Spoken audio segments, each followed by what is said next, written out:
Hola, muy buenas noches. Soy Ramón Rafael Ortega Becerra. Estoy estudiando en la Universidad Virtual del Estado de Guanajuato, en el módulo Derechos Humanos en el ámbito internacional. En el reto 5, ¿cuál es la responsabilidad del Estado mexicano? Mi asesor, la maestra Diana Patricia Josefina Orcasitas Hernández, con matrícula 2202-5019, a la fecha del 21 de noviembre del 2024. Vamos a hablar de el caso 1. Ana se encontraba pacíficamente repartiendo panfletos a las personas que se necesitaban en la plaza de armas en la ciudad. El contenido de los panfletos versaba en citas bíblicas.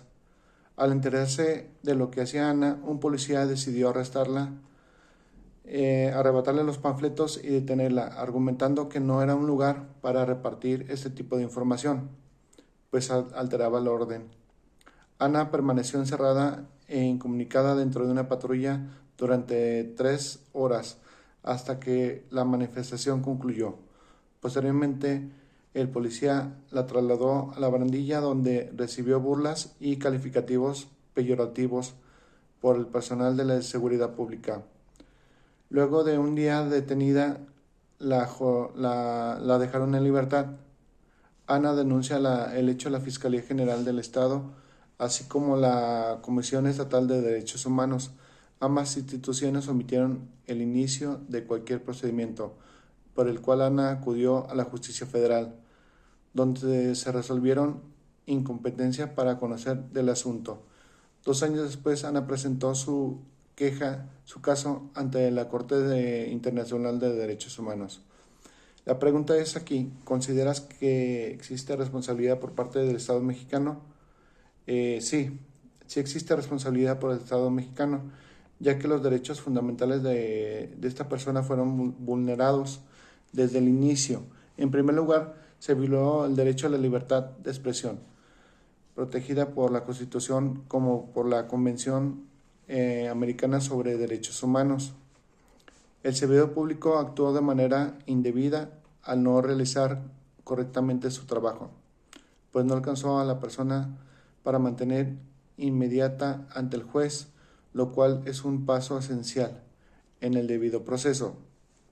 Posteriormente, las violaciones continuaron cuando se negó la posibilidad de presentar su denuncia correspondiente ante la Fiscalía, órgano competente para atender el caso. Además, orientarse a acudir a la Contraloría, específicamente al Departamento de Asuntos Internos, la unidad de responsabilidad administrativa para proceder contra el elemento de seguridad pública. Finalmente, al acudir a la Corte Internacional de Derechos Humanos, la persona expone cómo el Estado falló en garantizar sus derechos fundamentales, tales como la libertad de expresión, la libertad religiosa y sobre todo su derecho a la libertad personal, ya que estuvo privada de la libertad varias horas en una unidad judicial. Esto se sustenta en el artículo 16, en el artículo 14 y el artículo 24 de la Constitución y otras disposiciones legales aplicables, así como el trato internacionales que México ha ratificado en materia de derechos humanos. Por lo tanto, es claro que el Estado incurrió en una responsabilidad al permitir tantas violaciones a los derechos de la persona afectada. Bueno, en el caso 2, durante la pandemia del COVID-19, el gobernador de una entidad federativa publicó un decreto por el cual se declaraba obligatorio el confinamiento en domicilio particular de los habitantes en un horario de 18 horas a 9 horas. Asimismo, se prevía una multa de 1,500 pesos a quien infringiera esta disposición. De no contar con los recursos, pagará el pago de la multa el decreto previo de 36 horas de arresto. Andrés, un hombre de 34 años de edad, en esta situación de calle, caminaba por la avenida principal de la ciudad a las 20 horas, cuando un militar lo vio y lo presentó a la Secretaría de Seguridad Pública, donde fue exigido el pago de la multa. Andrés argumentó no tener casa, habitación, familia ni dinero para pagar la multa.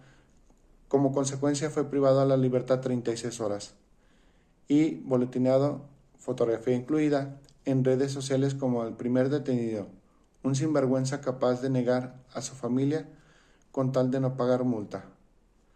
Derivado de lo anterior, fue localizado por una asociación civil a través de la cual se planteó su caso y jurisdicción militar y ordinaria hasta posponerse de conocimiento de la Corte Internacional de Derechos Humanos.